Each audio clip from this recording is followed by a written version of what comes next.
اما بعد فاعوذ باللہ من الشیطان الرجیم بسم اللہ الرحمن الرحیم قال اللہ تبارک و تعالی فی کلام المجید لکم فیہا منافع الی اجل مسمى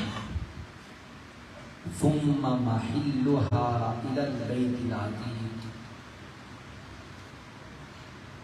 صدق اللہ مولانا العظیم و صدق رسولہ النبی الکریم الامین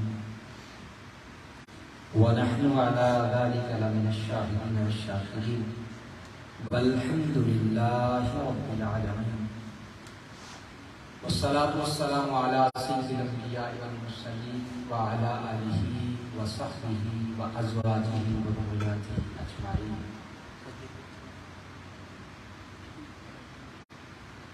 مولا صلی وسلم دائما ابدا ابدا ابدا علی حبیبک خیر الخلق کلہم یا رب بالمصطفى بلغ مقاصدنا واغفر لنا ما مضى بواسع الكرم.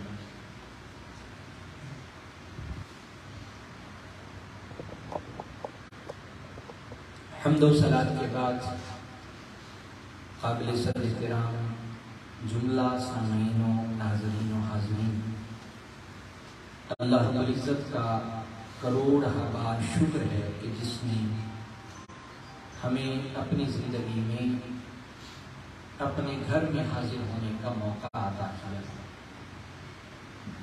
اور ان دنوں میں جو دن عظمت کے اعتبار سے حدیث طیبہ کی روشنی میں بہت عظیم دن ہے. حضرت عبداللہ بن عباس رضی اللہ تعالیٰ عنہ روایت کرتے ہیں کہ آقا صلی اللہ علیہ وسلم نے ارشاد فرمایا دوسرے دنوں کا کوئی نیک عمل، یعنی باقی دنوں میں کوئی عمل کیا ہو اور یہ جو 10 دن ہیں ان میں کوئی نیک عمل کیا ہو، اللہ تعالیٰ کو ان 10 ایام کے اعمال سے زیادہ محبوب نہیں. اب یہ روایت جو میں آپ کے سامنے پیش کر رہا ہوں اسے امام احمد نے، امام ابو داؤد نے اور ابن ماجہ نے سے نقل کیا کہ آقا صلی اللہ علیہ وسلم نے فرمایا کہ کوئی اور عمل اور دنوں میں کیا ہوا عمل وہ اتنی فضیلت اور اللہ کی بارگاہ میں محبوبیت نہیں رکھتا جتنا ان 10 دنوں میں محبوب عمل. صحابہ کرام نے عرض کیا یا رسول اللہ صلی اللہ علیہ وسلم کیا اللہ تعالیٰ کی راہ میں جہاد کرنا ہے؟ اگر کوئی شخص ان 10 دنوں کے علاوہ جہاد کرتا تو ان دنوں میں بھی کیا وہ جہاد کا عمل بھی اس سے یہ دن فضیلت رکھتے ہیں اور زیادہ محبوب ہے اللہ تعالیٰ کو؟ تو آقا علیہ السلام نے فرمایا اللہ تعالیٰ کی راہ میں جہاد کرنا کہ اگر کوئی شخص جہاد پر ہے مگر اور دوسرا شخص ان 10 دنوں میں نیک اعمال کر رہا ہے. نیک اعمال ہم یہاں مسجد میں بیٹھے ہیں تو یہ بھی نیک عمل ہے، ہم اللہ کے گھر میں بیٹھے ہیں تو یہ بھی، اور اس سے متعلق جڑے ہوئے بندگی کے کتنے اعمال کریں گے وہ نیک اعمال ہیں. عبادت ہے، بندگی ہے، طاعت ہے، نماز ہے، قرآن کی تلاوت ہے، صدقہ ہے، خیرات ہے. ہم کوئی بھی نیک عمل کرتے ہیں تو فرمایا وہ اس جہاد کے عمل سے بھی حضور نے فرمایا کہ کوئی شخص جہاد پر گیا ہوا ہے اس سے بھی زیادہ یہ فضیلت ہے کوئی ان دنوں میں 10 دنوں میں نیک عمل کرتا. آگے بھی فرمایا ما سوا اس شخص کے جو اپنی جان اپنے مال سے نکل گیا اور کچھ بھی واپس لے کر نہیں لوٹا، یعنی یا تو اسے شہادت آ گئی اور جو مال اس کے پاس تھا وہ سارا جہاد پر گیا اور راہ خدا میں لٹا دیا، مال بھی لٹ گیا، یا اس نے شہادت پا لی اور وہ گیا ہر شے لٹا کر رکھا کہ جان بھی اللہ کی بارگاہ میں سپرد کر دی، وہ شخص ان دنوں میں عمل کرنے والے کے برابر اجر پا سکتا ہے، مگر اس کے علاوہ کوئی اور شخص ان دنوں میں کیے ہوئے عمل کے برابر اجر نہیں پا سکتا۔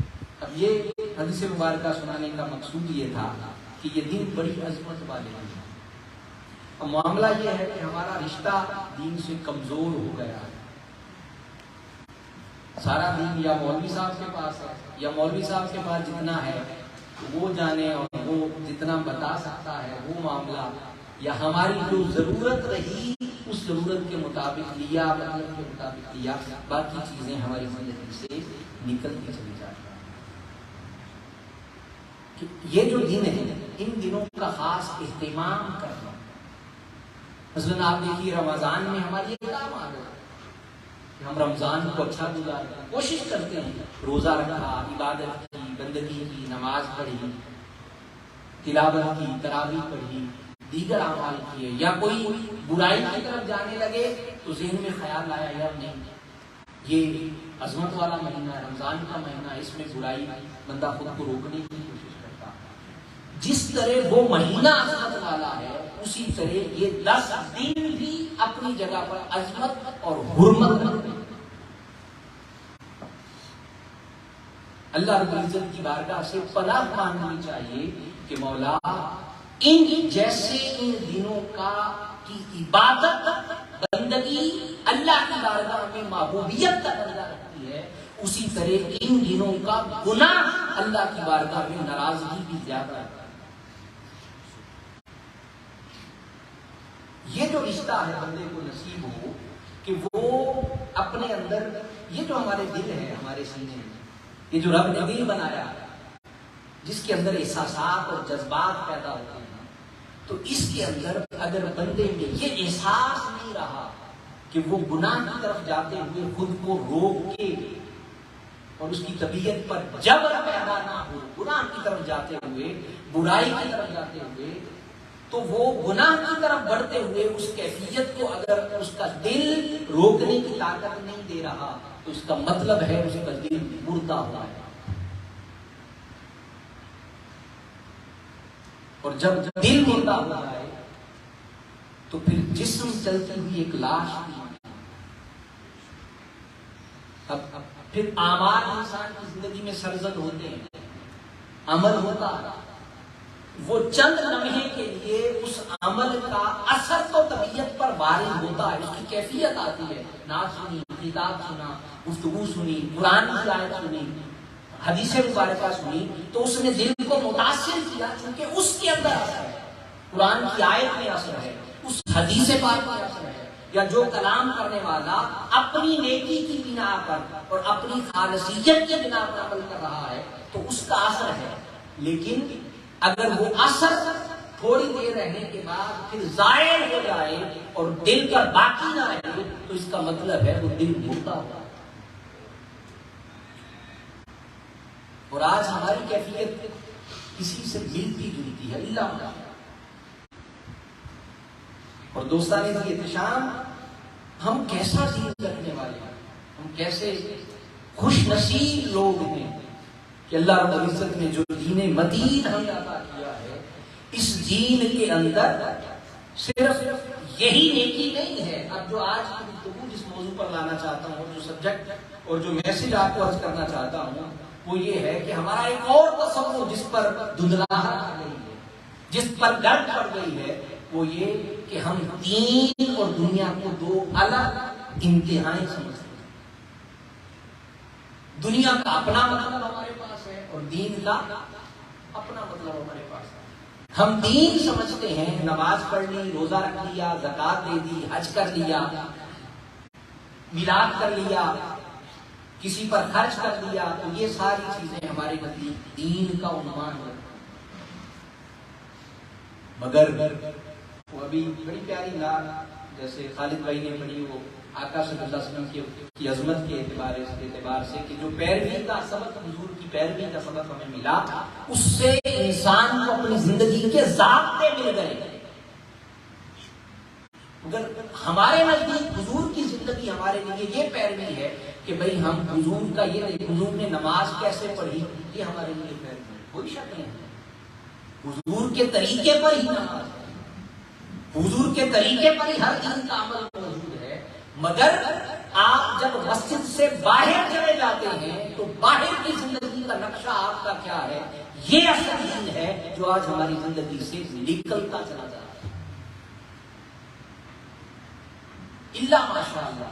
اور یہ بات ہم اکثر کرتے ہیں، اور ہم میں سے جب بھی ہم کہیں بیٹھے ہیں ڈسکشن کریں، کسی سے بات چیت کریں تو ہم اکثر ان معاملات کو ڈسکس ضرور کرتے ہیں، مگر بدقسمتی سے اس وقت جو زوال امت مسلمہ پر ان کی آئینی زندگی میں، معاشرتی زندگی میں، معاشی زندگی کے اندر آیا ہے، وہ زوال ہما چاہتی ان کو ہر سطح پر اب وہ جو تھوڑا حصہ مذہبی پہلو پر رہ گیا ہے، اس کا نقصان بھی یہ ہے کہ ہمارے نزدیک مذہبی تصورات پر جو گزرا ہے،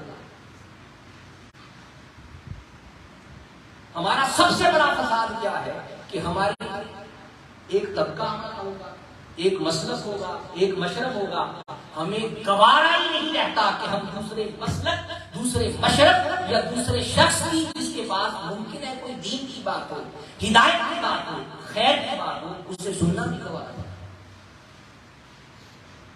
ہمارے پاس ایک ہی بیان ہے، یہ سنی ہے وہ ٹھیک ہے، یہ شیعہ ہے یہ ٹھیک ہے، یہ میرے مسلک سے ہے ٹھیک ہے، اس کے بعد سنوں گا۔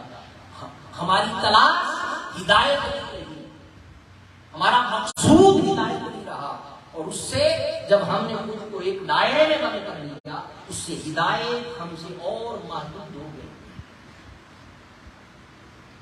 بھائی ہدایت ایک فلو ہے، ہدایت ایک سمندر ہے، ہدایت ایک ایسا بہتا دریا ہے، وہ بہتے بہتے اب وہ جو حضور کے زمانے سے چلا، صحابہ کرام ہیں، حضور کی آل پاک ہے، وہ تسلسل امت میں جاری ہے۔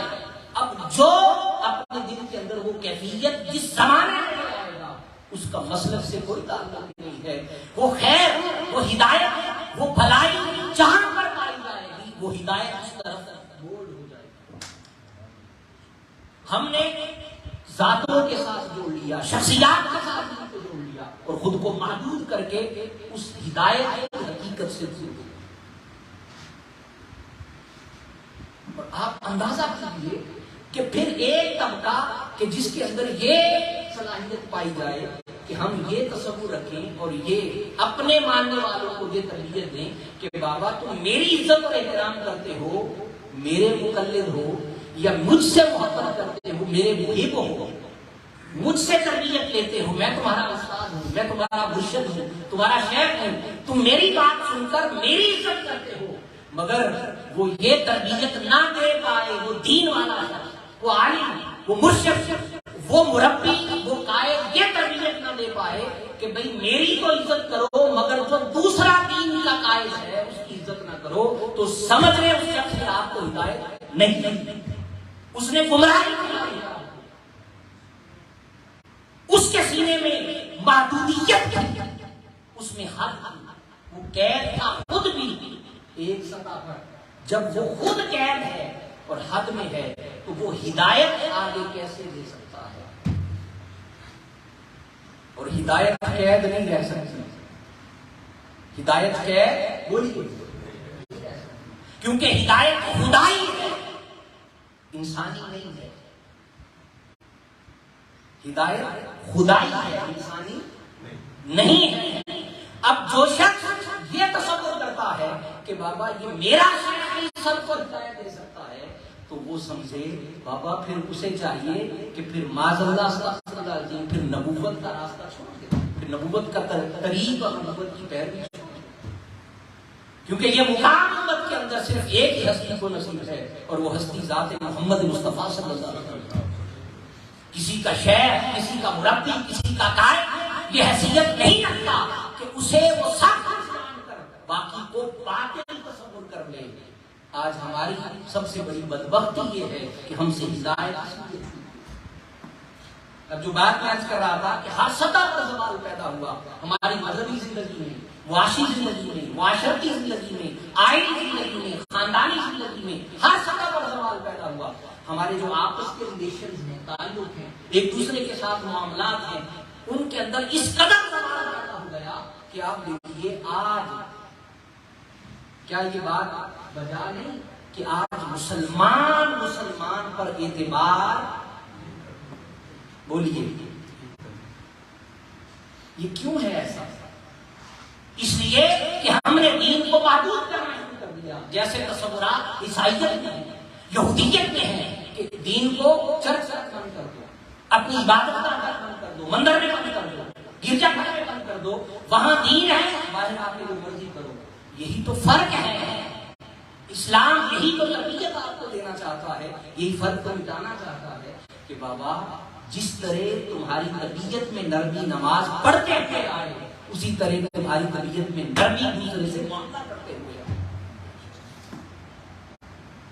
جس طرح تم اپنے تعلق میں خدا کے ساتھ خالص ہوتا ہے، اسی طرح بندوں میں بھی اپنے تعلق میں خالص ہو جائے۔ جو یہ تصور کرے کہ میں اپنے رب سے خالص ہوں، مجھے بندوں کی ضرورت نہیں ہے۔ اب ضرورت سے مراد یہ نہیں کہ بھئی وہ ان کے پیچھے ان کی محتاجی کرتا پھرے، یہ مطلب نہیں، مگر یہ جو زندگی میں جسے ہم بتاتے ہیں، جسے ہم گزارتے ہیں، یہ زندگی ایک معاشرتی زندگی ہے، سوشل زندگی ہے۔ اور اسلام نے رہبانیت کو حرام کر دیا کہ آپ کٹ کر جنگلوں میں رہ کر عبادت کر کے خدا کو منا، بولیے رہبانیت کو منع کر دیا گیا۔ رہبانیت عیسائیت میں تھی، اسلام میں نہیں ہے۔ اب آپ اس معاشرتی زندگی میں رہتے ہیں، معاشرے میں رہتے ہیں، معاشرہ کس کا نام؟ معاشرے کی تعریف کیا ہے؟ معاشرہ عربی کا لفظ ہے، معاشرہ کہتے ہیں، یہ باب مفعلہ پر ہے عربی میں، جو عربی کی گردان ہے، عربی کے الفاظ کو جب ہم دیکھتے ہیں تو معاشرہ کہتے ہیں وہاں جہاں میوچل ریلیشن ہو، مل جل کر لوگ رہتے ہیں۔ اور مل جل کر کیسے رہیں گے؟ اب اس کی مثال کیا ہے؟ اب آئیے میں آیت مبارکہ جو میں نے آپ کے سامنے تلاوت کی، سورہ حج آیت نمبر 33، اس کو پڑھیے، پھر میں آگے کی بات کرتا ہوں۔ فرمایا اعوذ باللہ من الشیطان الرجیم، لکم فیہا منافع الی اجل مسمى، تمہارے لیے ان قربانی کے جانوروں میں ایک مقررہ مدت تک فوائد ہے۔ کیا ہے؟ بولیے فوائد۔ اور پھر ثم محلها الى البيت العتیق، فرمایا پھر انہیں خانہ کعبہ کی طرف ذبح کے لیے پہنچایا گیا، یعنی ذبح کرنے سے پہلے، جانور کو ذبح کرنے سے پہلے فرمایا کہ تمہارے لیے اس ایک مدت میں فوائد ہیں۔ اب وہ فوائد کیا ہے؟ میں آپ کی توجہ چاہوں گا۔ وہ فوائد کیا ہے؟ وہ فوائد یہ ہے کہ بابا اب جانور آپ کو جنگل سے ملتا ہے قربانی کے لیے، جنگلی جانور کی قربانی جائز ہے؟ ممکن ہے آپ کے لیے ہو بہت سے دوستوں کو آپ جنگلی جانور کی قربانی نہیں کر سکتے شرعی طور پر، حلال جانور ہے، آپ اس کی قربانی، کون سا جانور قربان کیا جا سکتا ہے؟ جو پالا جا سکے، اور حلال جو پالا جا سکے۔ اور اب آدھی سے نیچے بات کے اندر جو 3 الفاظ آئے، میں اس کی طرف نہیں جاتا، مگر جو بنیادی تصور عرض کرنا چاہتا ہوں کہ اب غنم کے لفظ آئے، اونٹ کے الفاظ کے لیے عربی کا لفظ، پھر اس کے بعد آگے آقا صلی اللہ علیہ وسلم نے بکر کا لفظ فرمایا، جیسے ہم بکرا کہتے ہیں۔ وہ سارے الفاظ کی تفسیر میں جائیں تو بنیادی بات یہ سمجھائیے جو وہ جانور ہیں جو پالے جا سکتے۔ اچھا، اب وہ پلا ہوا جانور کہاں سے ملے گا؟ اب میں آپ کی توجہ چاہوں گا اس تصور کو بیان کرنے کے لیے کہ ہم آج دین کو کیا سمجھ بیٹھے ہیں، ہم نے دین کے تصور کو کیوں معلوم کر دیا۔ جو شخص دین کی بات کرتا ہے، جو شخص روحانیت کی بات کرتا ہے، وہ کہتا نہیں یہ تو دنیا ہے۔ بھائی مومن کی زندگی کا کوئی فیل دنیا نہیں ہے، مومن کی زندگی ہر راستے پر دین کے راستے سے ہو کے گزرتی ہے۔ یا وہ گناہ ہوگا، وہ برائی ہوگی، وہ باطل ہوگا، وہ گمراہی ہوگی، یا پھر ہدایت، خیر اور بھلائی ہوگی۔ اس کی زندگی کا ایک ضابطہ ہے۔ اب وہ ضابطہ کیا ہے؟ اب آپ تصور کیجئے کہ قرآن مجید نے کہا کہ ہمارے لیے ایک مدت تک فوائد ہیں۔ وہ فوائد کیا ہیں کہ جانور کوئی پالے گا، اسے منڈی میں کوئی لائے گا، اسے تیسری جگہ پر کوئی خرید کر پھر آگے اس قربانی کرنے والے کو فروخت کرے گا۔ یہ جو اب 3-4 سٹیپ بنے، یہ سٹیپ ہیں جسے قرآن کہہ رہا ہے کہ تمہیں ایک حد تک ان سے فائدہ اٹھانے کی اجازت دی گئی۔ اب یہ جو سارا ہے، یہ جو سرکل ہے سارا، یہ سرکل اس کو ہم کیا کہتے ہیں؟ بزنس۔ بولیے، یہ ہمارا کیا ہے؟ یہ ٹریڈ ہے، یہ بزنس ہے، ایک سسٹم ہے کہ آپ ایک شخص پالتا، جانور پالتا۔ اب عجیب بات ہے، کوئی کہے یار یہ کیسا دیوانہ شخص ہے کہ بھئی قربانی کا جانور اسے پال کے فروخت کر رہا ہے، یہ تو دین کے ساتھ مذاق کر رہا ہے، یہ اللہ کی راہ میں جانور قربان ہونا ہے تو اس کے پیسے لے گا۔ تو بابا یہی ہمارا جذبہ ہے نا سارا، کہ بھئی ہم کہتے ہیں کہ جس میں پیسہ آ گیا، دولت آ گئی، مال آ گیا، وہ دنیا ہو گئی۔ ارے بابا یہی تو دین تمہارا تصور بدل رہا ہے کہ جس طرح وہ جو جانور ذبح کے لیے دیا گیا، اس سارے جانور کا جو پروسیس ہے وہی سارا دنیا کا وہ تسلسل، دراصل جب دین کے تابع ہو جائے گا تو وہ عمل کا ظاہر دنیا نظر آئے گا، مگر وہ دنیا نہیں، وہ دین۔ اب میں ایک اور مثال آپ کے سامنے رکھتا ہوں۔ ہمارے سب کے جسم پر کپڑے ہیں، بولیے یہ کپڑے ہم سلائی کر سکتے ہیں؟ ہم میں سے ہر شخص سلائی کر سکتا ہے؟ چلو کوئی کہے کہ چلے سلائی تو نہیں کر سکتے، کپڑا چادر ہوتے اسی طرح لپیٹ لے، ایسا کرے گا؟ نہیں۔ اب اس کپڑے کو جسم کے اوپر آنے کے لیے کتنا پروسیس لگا، کتنے لوگوں کی روزی اس میں تھی، کتنوں کا رزق تھا، اور یہی معاشرہ ہے۔ یہ جو ہم ایک دوسروں کی ضرورتوں کے پورا ہونے کا سبب بنتے ہیں، اس کو معاشرہ کہتے ہیں، اس کا نام معاشرہ ہے۔ اور ہم نے عجیب تصور بنا لیا ہے، کوئی بھی شخص اب وہ خود کلیئر نہیں ہوتا، اس کا ذہن کلیئر نہیں ہوتا، یہ دنیا ہے، یہ دین ہے۔ اور ہم پھر یہ بھی بات کرتے ہیں، اگر ہم دنیا کو کما رہے ہیں تو ہم کہتے ہیں نہیں دنیا تو دنیا کے طریقے نال ہی کمائی جانی ہے، سیاست تو پھر جھوٹ سے ہی سیاست بنے گی، یہ ہمارا تصور ہے۔ ارے بابا اگر یہ سارا راستہ زمین پر رہتے ہوئے اسلام کے طریقے کے مطابق کیا جانا ناممکن ہوتا تو اسلام کبھی مصطفیٰ کو زمین پر نہ بھیجتا، پھر اسلام کبھی بھی صحابہ کرام کی زندگی میں دین کو داخل نہ کرتا، کبھی انہیں ٹریڈ کرنے کا، انہیں بزنس کرنے کا، انہیں ایک ملک سے دوسرے ملک سفر کرنے کا کبھی نہ کہتا۔ آج ایک آواز بلند ہوتی ہے، لوگوں کا تصور بنتا ہے، وہ کہتے ہیں نہیں نہیں مسلمانوں کا ایک خطہ ہے، ایک ملک ہے، ایک حد ہے، وہ دوسرے ملک میں چلے جائیں تو رہنا مشکل ہے، ان کے لیے بود و باد مشکل ہے۔ ارے بابا مسلمان کا کوئی خطہ ایک لمیٹڈ نہیں ہے، پوری زمین جب خدا کی زمین ہے تو مسلمان کی زمین ہے، جب خدا کی زمین ہے ہمارا ایمان اور عقیدہ ہے تو وہ ساری زمین مسلمان کے لیے نصیب کرے۔ اب ہم اس سے راستہ چوری کا کیا نکالتے ہیں؟ ہم کہتے ہیں ہم دوسرے ملک میں آ گئے، اب دین جاتا رہا۔ اب آپ دوسری اقوام کو دیکھیں، یہاں جو انڈونیشین ہے یا بعض لوگوں کو اب شرم آتی ہے، سر جھک جاتا ہے کہ حرام کھاتے ہیں، چکن کھاتے ہیں، شراب پیتے ہیں، کھیچی کھاتے ہیں، تو کہتے ہیں کہ ہم بابا وہ دین ادھر رہ گیا، یہ دین یہاں۔ اب یہی وہ بات سمجھنے والی ہے۔ میں جو آپ کو میسیجز کر رہا ہوں دوستو، آپ آج اس بات کو تعریف نہیں کر رہے ہوں گے کہ ہم کو نہیں ایسا کرتے، ہم تو دین کو آج بھی دین سمجھتے ہیں۔ یہ بات یاد رکھیے گا کہ اگر ہم حقیقت اس والے کے پاس ہے، دین اس کا ہے، وہ دین کو آگے پہنچانے والا، وہ ذرائع کہاں سے پیدا کر لے یہ وہ بہتر جانتا، وہ یہاں کے لوگوں کے سینے بدل کر اسلام سے روشن کر دے، وہ ہم سے نہیں پوچھے گا، یہ اس کی قدرت ہے، وہ چاہے جو مرضی کر لے۔ لیکن اگر ہم نے ہمیشہ یہی راستہ اپنائے رکھا اور دین کے تصور کو سمجھنے کی کوشش نہ کی، دین پر محنت نہ کی، دین سے دوری اختیار کرتے رہے، تو وہ وقت دور نہیں ہے کہ ہماری نسلیں اسی طرح پیدا ہوں۔ ہمیں فکر کرنی چاہیے، ہمیں اس کا احساس رہنا چاہیے کہ ہم دیار غیر میں رہتے ہوئے بھی اپنے دین کو بچانے والے، دین کو سیکھنے والے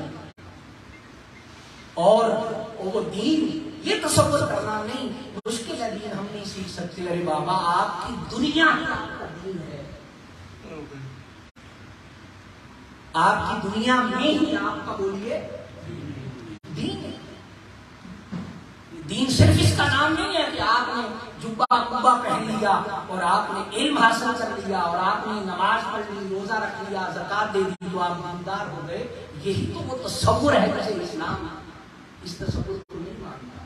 اسلام یہ کہتا ہے کہ ہاں یہ عبادات کا ایک سرکل ضرور ہے، اس سے تمہارے دراجات کی بلندی ضرور ہے، لیکن تمہاری زندگی میں اسلام کا داخلہ یہ ہے کہ تم دکان پر بیٹھو تو وہاں اسلام نظر آئے، تم بزنس کرو تو وہاں اسلام نظر آئے، تم دوسرے سے معاملہ کرو تو وہاں اسلام نظر آئے، دوسرے سے گفتگو کرو تمہارا اسلام نظر آئے. یہ کیفیت جب ہمارے اندر آئے تو یہ اسلام کی اصل تصویر جو میں نے عرض کیا کہ دیکھیے ہمارے معاشرے کے اندر جو اب یہ ضروریات جو ہماری بنی ہے، کپڑا ہماری کیا ہے؟ جسم کی ضرورت ہے بولیے، اور ایک حد تک شریعت آپ کو لازم کر دیتی ہے کہ آپ کا سطر نہ چھپے تو نماز. مولا میرے کو پیسے کوئی نہیں، مال ہی کوئی نہیں، میرے کو کپڑا لین واسطے کوئی نہیں، میں میرے جسم سے کپڑا نہیں آ سکتا، پیسے تو دیتے ہی نہیں، میرے کو وسائل نہیں. تو فرمایا اب اس کے لیے ایک سیکس اور دیا جو ہم نے اس پہ آپ کو یاد ہوگا، ہم نے ایک موقع پر اس پر بات کی تھی کہ ہم عام طور پر یہ تصور کرتے ہیں کہ دین کو لے لے، ہمیں دنیا لینے کی ضرورت بولیے نہیں ہے، دنیا کمانے کی ضرورت نہیں ہے، دنیا میں محنت کرنے کی ضرورت. دنیا کافروں کی زندگی ہے، دنیا کافروں کی جنت ہے، یہاں نہ محنت ہے مسلمان کرے. نہیں بابا، جس طرح آج ہم مسلمانوں کے زوال کی وجہ یہ ہے کہ مسلمانوں نے محنت چھوڑ دی، محنت کا راستہ چھوڑ دیا، اور اس سے یہ جو دنیا کیا ظاہر، کیا مسلمان دنیا پہ حکمران نہیں رہے؟ بولیے مسلمانوں کا جو ادوار گزرے ہیں کیا وہ مسلمان حکمران نہیں رہے؟ وہ کیسے حکمران بنے؟ صرف نمازیں پڑھ معذرت کے ساتھ، صرف روزہ رکھ کے نہیں بابا، انہوں نے اس دنیا کی زندگی کو دوسروں کے مقابلے میں بہتر کیا، اپنی ضروریات کو بہتر انداز میں پورا کیا، اپنے تصورات اس طرح رکھے جس طرح تاجدار کائنات صلی اللہ علیہ وسلم نے عطا کیے. جیسے میں نے کیا کہ اب ضروریات ہماری آپس میں ایک دوسرے سے پوری ہوتی ہیں. جسم کا کپڑا ہر ایک نہیں بنا سکتا، ہر ایک سلائی نہیں کر سکتا. جوتا ہماری ضرورت ہے، اب وہ جوتا ہمیں کسی جگہ سے جا کر خریدنا پڑتا ہے. ہر شخص گھر بیٹھ کر جوتا بنانے کا وقت بنا نہیں سکتا، اس کی صلاحیت نہیں رکھتا. ہماری چھوٹی چھوٹی ضرورتیں ہیں جو ہمارے گرد گھومتی ہیں، اسی کا نام معاشرہ ہے، اور ان ضرورتوں کو ایک دوسرے سے پورا کرنے کا نام معاشرہ کہلاتا ہے. اور اس معاشرے میں اگر ہم اس عمل کو جو عمل کر رہے ہیں، اپنی ضرورتوں کو پورا کرنے کا جو عمل کر رہے ہیں، اگر ہم اس میں خیر کریں، جھوٹ نہ بولیں، دھوکہ نہ دیں، دوسرے کے ساتھ فراڈ نہ کریں، دوسرے کا حق نہ ماریں، دوسرے کی غیبت نہ کریں، چغلی نہ کریں، دوسرے سے زیادتی نہ کریں، تو یہی عمل ہمارے لیے دین بنتا ہے. آج امت مسلمہ کو آپ دیکھیے، اکثر ہمارے دوست کئی دفعہ ایسا ہوتا ہے، ہمیں بھی اتفاق ہوتا ہے کہ ہم جب مثال دیتے ہیں لوگوں کو مثال دیتے ہیں، دیکھیے پوری جھوٹ نہیں بولتے، ایسا نہیں کہ یہ نہیں بولتے، بولتے ہیں، دھوکہ بھی کرتے ہیں، مگر آپ دیکھیں جو ایک ان کی ٹریننگ ہو گئی ہے، ایک تربیت کا راستہ انہوں نے اپنا لیا ہے، اور پھر کہ وہ کسی بھی راستے پر چلتے ہیں تو خاص طور پہ جو ہمارا مزاج ہے کہ ہم ہر راستے میں شارٹ کٹ ڈھونڈتے ہیں، وہ پلیٹ چلا کے ہر شخص پہنچ جائے، لوڈ نہیں میں نے کروں، مجھے کرنے کی ضرورت پیش نہ آئے. اس تصور نے ہمارے لیے ہمارا راستہ مشکل ہے. آج جو دین میں ہمیں مشقت نظر آتی ہے اس کی وجہ یہ ہے کہ ہم نے دین کو لائٹ لیا، دین کے تصور کو لائٹ لیا. اور اب جب کوئی بات ہوتی ہے، کوئی تحقیق کی بات ہوتی ہے تو وہ ہمارے لیے گران گزرتی ہے. اس کی وجہ یہ ہوتی ہے کہ ہمارا دین سے رشتہ مضبوط ہو گیا. اور معذرت کے ساتھ ایک اور بات کو اگر کہا کرتے ہوئے آگے بات کو سمیٹنے کی طرف لاتے ہیں کہ پھر ہمارے ساتھ ایک اور جھگڑا بھی، ہمارے تو مسائل ہی نہیں ختم ہوتے.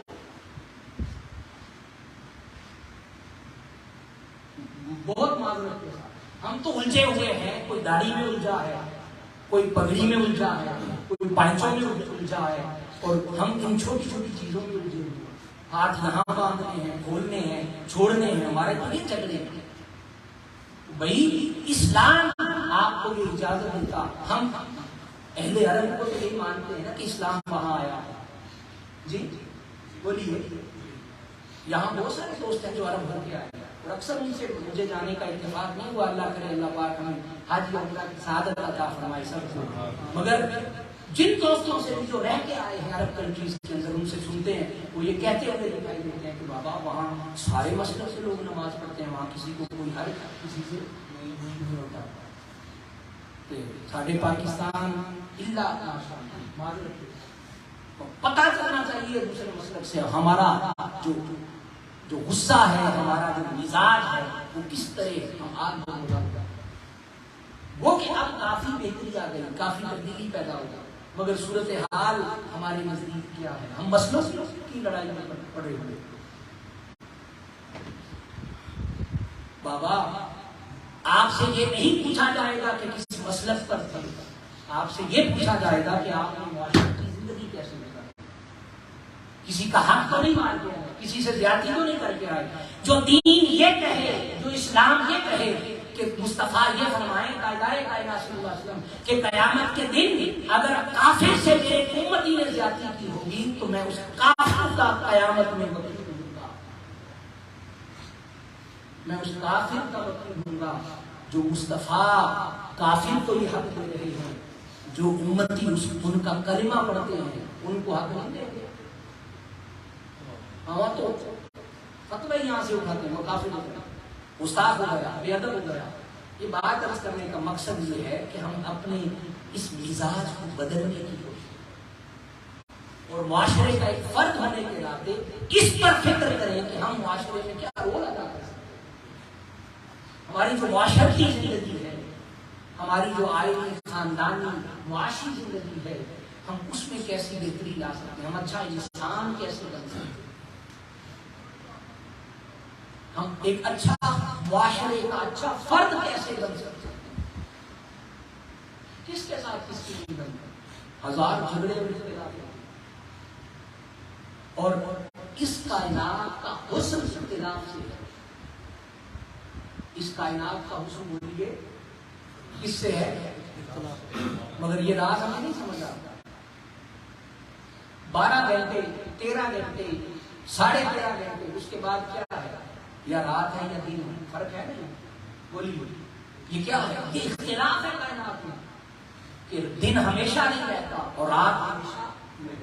یہ ہمارا ہاتھ ہے، 5 انگلیاں، ان 5 انگلیوں کو اللہ نے برابر نہیں رکھا، تو ہمیں کیا یہ حق ہے کہ نہیں بس سارے ایک جیسے ہو جائیں، سارے مسلمان ایک جیسے ہو جائیں؟ او بابا یہ پاسبل نہیں ہے، یہ فطرت کے خلاف ہے. یہ اصول بولیے کس کے خلاف ہے؟ اب لڑائی کی بڑھتی ہے، خرابی کی پیدا ہوتی ہے جب ہم دوسرے کو سیدھا کرنے پر اڑ جاتے ہیں. بابا ہر ایک کا ایک نظام ہے، ہر ایک کی ایک ترتیب ہے. ہمیں یہ اجازت نہیں کہ ہم دوسرے کو مجبور کریں اپنے راستے پر آنے کے لیے. ہاں اسے اچھا بن کے دکھائیں. محبت کا سودا ایک ایسا سودا ہے کہ آپ اس سے اگلا بھی خرید لیں. اللہ پاک ہمیں یہ توفیق عطا کرے کہ اس حج کے مہینے میں قربانی جہاں کریں وہاں قربانی کے اس جانور کو ذبح کرتے ہوئے وہ ساری آلائشیں، وہ ساری خرابیاں، وہ ساری بربادیاں جنہوں نے ہمارے کردار، ہمارے اخلاق کو برباد کر دیا ہے، وہ جانور ہی ذبح نہ ہونا، بلکہ جب جانور ذبح کر رہے ہیں تو ہم اپنی انا کو بھی ذبح کر رہے ہیں، اپنے ان خرابیوں کو بھی ذبح کر رہے ہیں جس سے معاشرے میں ہم نے خرابی بننے کا سبب بنا. اور جو شخص کہیں فتنے کا سبب بنے، خرابی کا سبب بنے، اپنی انا میں، اپنی ذات میں، وہ کبھی خیر نہیں پا سکتا، وہ کبھی ہدایت نہیں پا سکتا، وہ ہمیشہ ہدایت کے راستے سے دور ہو جاتا ہے. اللہ پاک ہمیں توفیق عطا فرمائے کہ مولا جس طرح تم نے سیدنا ابراہیم کو جو دل ابراہیمی عطا کیا، قلب ابراہیمی عطا کیا، ہمیں اس کی خیر عطا فرما۔ جس طرح حضرت اسماعیل کو اتنا بڑا مقام اور عظمت عطا کی، ہمیں وہ راستہ عطا فرما اور ہمارے دل کو وہ ہدایت عطا کر کہ ہم ان سارے جھنجٹوں سے نکل کر اپنی ذات کو دیکھیں کہ ہم کہاں خراب اور کہاں خرابی پیدا کر رہے ہیں اور کہاں ہم کو درست کر سکتے ہیں۔ اللہ پاک ہماری حاضری کو قبول فرمائے۔ بارے دیگر میں آپ